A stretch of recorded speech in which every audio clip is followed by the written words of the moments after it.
반갑습니다. 오로스 테크놀로지 주주 여러분들. 일단은 오늘 반등을 좀 하고 있는 상황이죠. 아무래도 어제 세미컨덕터 ETF 지수상으로 좀 특이점이 있습니다. 그 부분 설명을 드리면은 왜 반등하는지 좀 알 것 같고요. 그런데 이게 시작일까요? 반등 전환의 시작일지 그런 부분들 좀 향후 시나리오 말씀드려 볼게요. 자, 우선은 이 세미컨덕터 ETF 25개의 글로벌적인 반도체 업종이 들어가 있는 ETF죠. 제가 계속해서 영상마다 좀 보여드리고 있는 거고, 어제는 촬영을 못했지만은 다른 영상에서도 말씀을 드렸는데, 다른 분석 영상에서, 종목 분석 영상에서 말씀드렸습니다.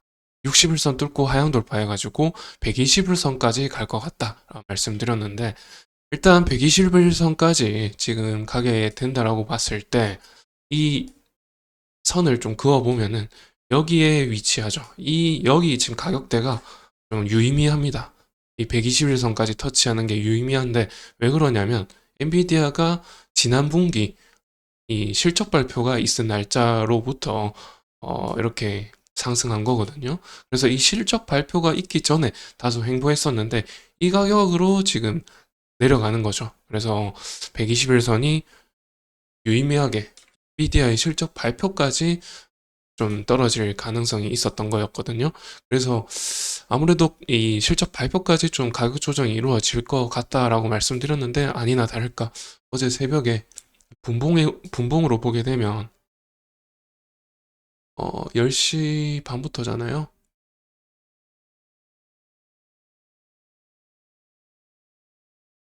잠시만요.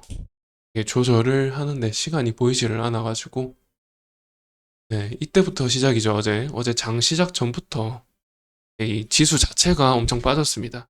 엔비디아라든지 TSMC 전 날짜에 빠졌던 거 연장선으로 해가지고 음봉이 뭐 연이어서 나와가지고 장 시작부터 빠진 상태로 개파락으로 시작을 해가지고 이게 좀 가격이 올라갔죠. 왜냐하면 121선까지 빠졌거든요. 장 시작부터 이제 121선까지 뺐다가 그래서 좀 반등이 이루어졌습니다. 기술적인 반등이 이루어졌다가 다시 가격이 빠지면서 지금의 그 십자 모양 거의 비슷하게 그런 모양을 만들어져 있는데 여하튼 어제 매수세와 매도세가 강력하게 좀 싸우는 모습을 보여줬거든요. 그랬는데 아무래도 이제 121선이 좀 지켜졌죠. 그렇다 보니까 오늘 이 국장의 반도체주들이 좀 상승 전환하고 있는 것이 아닌가 생각이 됩니다. 엔비디아의 실적 발표가 지금 한 달이나 남아 있는 상황인데 그렇기 때문에 오히려 좀 불안한 상황입니다. 엔비디아 실적이 오늘 좀 발표가 돼가지고 어닝 서프라이즈가 어차피 나올 건데 좀 오늘 좀 발표가 됐으면은 이 반도체 지수 무관하게 이제 엔비디아의 실적은 뭐 장이 마감되고 나서 항상 이제 발표가 됐었으니까 항상은 아니겠지만 보통 그랬으니까요.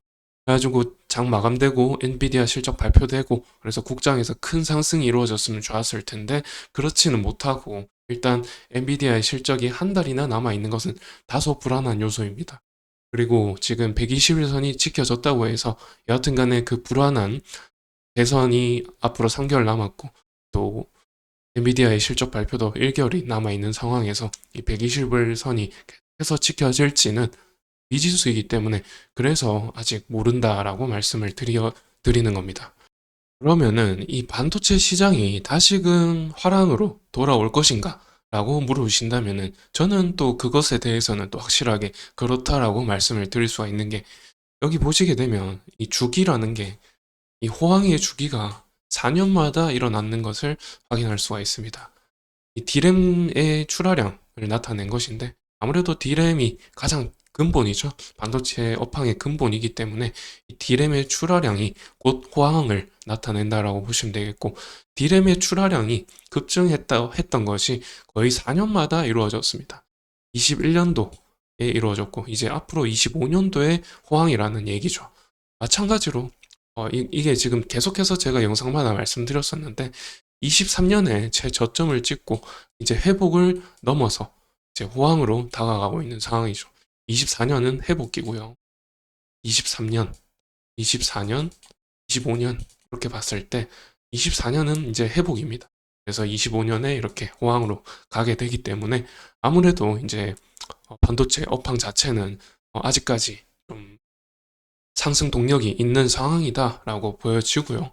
그런데 이 선반영이라는 게 워낙에 빨리 되었다 보니까 그 23년 4분기부터 23년 4분기부터 반영이 되었죠, 주가는. 그래서 너무 빨리 주가가 이렇게 올랐었죠.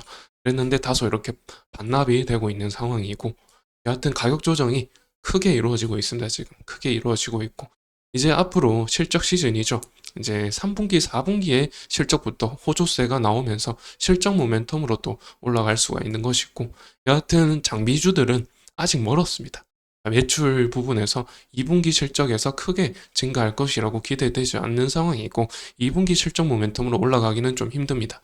근데 3분기, 4분기부터 이제 AI 반도체 관련되어 있는 AI 데이터 센터 향으로 가는 이 오로스 테크놀로지 같은 경우는 웨이퍼 단계에서 패턴의 결함을 찾아내는 그 오버레이 계측 장비를 유일하게 공급하고 있는 업체죠, 국내에서. 그렇기 때문에 이 AI 데이터 센터 향으로 가는 제품들 생산하는 데 있어서 그 오버레이 계측 장비 유일하게 납품하는 업체로서 하이닉스 향으로도 납품 가능성이 있고 일단은 삼성전자 향이죠. 그래서 삼성전자의 캐파 증설이 24년도 4분기부터 평택 공장 4공장이라든지 5공장 이런 것들이 또 미국 신공장은 또 25년부터이기 때문에 거기에 이제 향하는 장비를 생각해 본다면은 매출은 4분기부터 인식되기 시작하면서 매출 실적에 의한 이제 반영이 되면서 또 올라갈 수 있는데 그러면은 지금 가격을 보게 되면 PER이 60배고요. PBR이 3배입니다. 사실 좀 비싸게 볼 수가 있죠. 가격 자체는. 지금 단순 계산상으로 하이닉스 같은 경우 PER이 이제 분기상으로 계속 지속되고 또 성장한다고 봤을 때 PER이 지금 상태에서 10배 정도 나오고요. 엔비디아는 20배, TSMC는 100배가 나옵니다. 그런 상황에서 사실 오로스 테크놀로지의 PER 다소 높다고 말씀을 드릴 수가 있죠. 그리고 실적 면에서 보게 되더라도 23년까지 455억을 찍던 회사가 오버레이 계측 장비 물론 개발했다고 해서 HBM 쪽으로 이제 납품량이 많아질 거다라고 해서 얼마나 매출액이 증대될 것인가 전혀 알 수가 없는 상황이죠. 그렇기 때문에 아무래도 이제 2분기 실적도 별로 좋지 않게 나올 가능성이 높고 앞으로 3분기 실적도 사실 하이닉스 향으로 납품이 많이 이루어진다면 모르겠습니다. 그런데 지금 공시상으로 봤을 때는 삼성전자 향으로 납품되고 있는 것이 확인되기 때문에 아무래도 3분기 실적도 안 좋을 가능성이 있기 때문에 계속해서 이제 좀 하락할 가능성도 배제하지 않을 수 없습니다. 배제할 수가 없다고 해야 되네요. 여하튼 간에 그런 말씀을 드리면서 이제 이번 영상은 좀 정리해 보고요. 다음 영상에서 또 새로운 이슈 가지고 찾아뵙도록 하겠습니다. 그럼 시청해 주셔서 감사드립니다.